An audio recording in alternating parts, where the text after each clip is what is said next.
What happened after Kratos left Greece, but before he found himself in the Norse lands? The answer lies in God of War Fallen God, a Dark Horse Comics limited series that not only fills in the gaps, but I think holds a clue to where the franchise is headed next. God of War is a franchise built on myth and vengeance, but beneath the bloodshed lies a deeply personal story, one of a man burdened by his past, searching for meaning beyond war. I'm really happy with how you all received the previous two God of War videos, one on Kratos' turning point into parenthood, and the other, how Valhalla has changed him forever. The love you have shown my small channel means the world to me. Please subscribe as we are just getting started. For now, let's get to it. My vengeance ends now.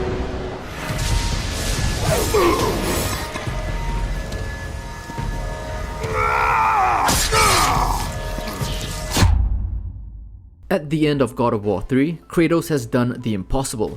He destroyed Olympus, killed Zeus, and unleashed hope upon the world. But there was no peace for the ghost of Sparta. After stabbing himself with the blade of Olympus to return hope to humanity, Kratos seemingly died, only for a trail of blood to reveal that he survived. Fallen God picks up here, showing us a Kratos cursed to wander the earth, haunted by the guilt of his past. The comic finds Kratos alone in a vast desert, desperate to rid himself of the blades of chaos. No matter how far he travels or where he leaves them, the blades always return. A cruel reminder of his sins and his inability to escape his past. This is central to Fallen God, as Kratos tries to flee not just his weapons, but the weight of his identity as the God of War. In Fallen God, however, this struggle to escape his past drives Kratos to the brink of madness, as he wanders into Egypt, a land that already knows his name. When Kratos arrives in Egypt, the villagers immediately flee in terror. They've heard the stories of the ghost of Sparta, the god slayer who destroyed Greece and toppled the Olympian pantheon. To them, Kratos is not a savior, but a harbinger of destruction. This reaction underscores the weight of Kratos' legacy, a reputation that follows him wherever he goes. Throughout his journey, Kratos encounters a mysterious elderly scribe and two strange creatures, a talking ibis and a baboon. At first, they seem like little more than a nuisance, mocking him at every turn, but as the story unfolds, it becomes clear there is more to them. They speak in riddles, provoke Kratos relentlessly, and seem to know far too much about his past. These three figures who disappear and reappear at will are soon revealed to be manifestations of Thoth, the Egyptian god of wisdom and reckoning. Thoth serves as a constant reminder of Kratos' destiny, challenging him to confront his past and embrace his purpose. The desert itself seems to be a metaphor, a purgatory where Kratos is forced to confront himself, something he eventually does in Valhalla.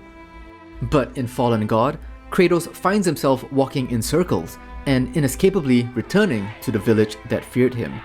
This time, when a monstrous crocodile begins terrorizing the villagers, they reluctantly turn to Kratos for help, but their constant pleas only fuel his rage, driving him to lash out and destroy the village in the process. After brutally killing the crocodile, Kratos faces an even greater threat: a giant hippopotamus. The beast proves to be a formidable opponent, knocking Kratos unconscious and forcing him to confront a vision of Athena and Thoth, urging him to embrace his destiny. Reluctantly, Kratos takes up the blades of chaos once more and engages the hippopotamus in a grueling battle. Though he emerges victorious, the cost is immense, leaving behind a trail of carnage and exhaustion. After the battle, Thoth reappears to Kratos in a dream, this time accompanied by his other forms. He congratulates Kratos for fulfilling his purpose, but warns that his journey is far from over. Despite this, Kratos curses himself as he continues to wander into the night, still unable to fully accept the path laid out before him. At its core, Fallen God is about the futility of running from one's past. Kratos learns that no matter how far he wanders, he cannot erase who he was. The blades of chaos, which he tries so desperately to abandon, symbolize this struggle. By the time Kratos reaches Midgard, he has buried the blades under his home, a sign that he has begun to make peace with his past.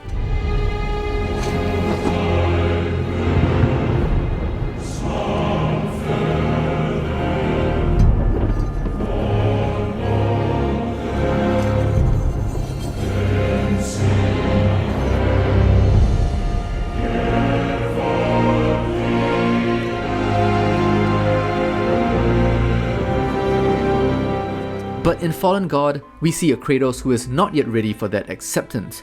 He is a man consumed by self-loathing, refusing to confront the parts of himself he must acknowledge to move forward. The journey of the Ghost of Sparta has always been about more than just revenge. It's a story of transformation, and with the hints dropped in the game, we may not have seen the last of Kratos in Egypt. The presence of Egypt in Fallen God is not an isolated reference. Throughout the God of War series, there are subtle hints of Kratos' connection to this ancient land. Egypt has been a rumored setting for the franchise for years, and we even saw concept art confirming that it was considered for God of War 2018. In the game itself, Egyptian treasures like a scarab, a skent, and a pharaoh's crook and flail are found in Tyr's temple, hinting at the Norse gods' travels to Egypt.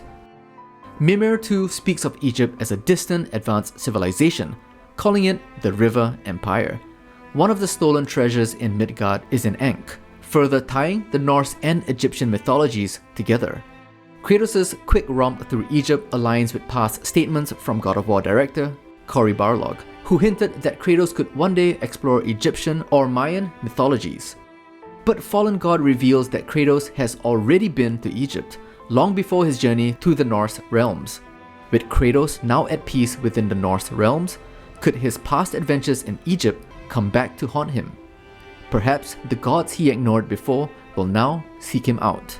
And after the events of Valhalla, Kratos has proven he's willing to embrace his role as a general and god once again.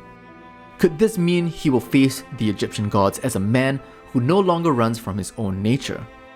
Perhaps the strongest case I can make as to why Kratos will be compelled to return to Egypt can be found in the official 2010 novelization of the first God of War video game.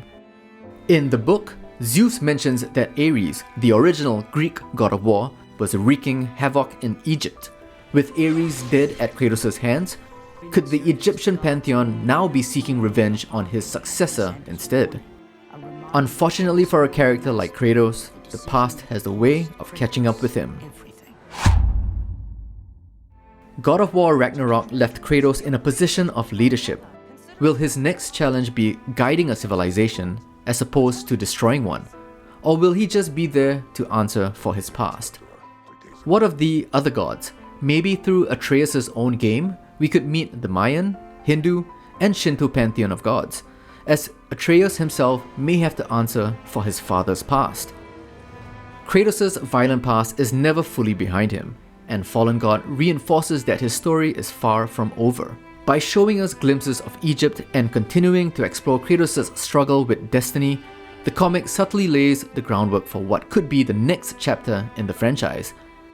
If Fallen God is canonical, then Kratos has already been to Egypt once. The gods of Egypt, particularly figures like Anubis and Ra, could play a key role in testing Kratos' new philosophy. So, could we potentially see Kratos' story end within the sands of Egypt? If Sony Santa Monica intends to take God of War in this direction, then perhaps the road ahead leads full circle back to where Kratos once walked. If you've enjoyed the video, it truly helps if you like, subscribe, and hit the bell icon to support us here at Cutscene Collective, where we explore the stories behind your favorite games.